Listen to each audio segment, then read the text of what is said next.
Hello అందరికీ, ఎట్లున్నారు? అందరూ బాగున్నారా? చాలా రోజులైంది కదా వీడియో తీసి. సో నేను ఇవాళ ఏం కర్రీ చేస్తున్నానో చెప్పనా, రండి చూపిస్తా.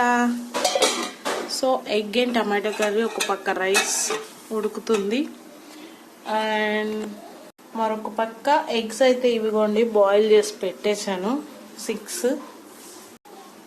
ఇంకొక పక్క ఆనియన్స్ ఇదిగోండి ఆల్మోస్ట్ ఫ్రై అయిపోయాయి. సో ఎగ్ కర్రీని చాలామంది చాలా రకాలుగా చేస్తారు కదా. సో నేను ఎట్లా చేస్తానో చెప్పనా, ఇలా చేస్తా.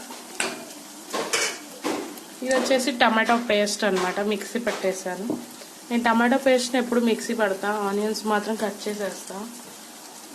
పచ్చిమిర్చి ఆల్మోస్ట్ మేము స్పైసీ తింటాం బాగా, సో ఎప్పుడు ఇట్లా చేస్తా అన్నమాట. సో ఆనియన్స్ కూడా ఇంకా బాగా ఫ్రై అవ్వాలి, ఎందుకంటే ఎగ్ అండ్ టమాటో కర్రీలో మెయిన్ అండ్ ఇంపార్టెంట్ ఇవే కదా. సో బాగా కుక్ అవ్వాలి.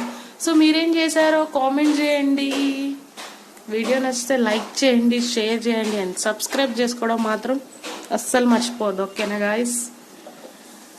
కర్రీ అయితే ఇదిగోండి ఇంకా అవ్వలేదు, అవుతూ ఉంది.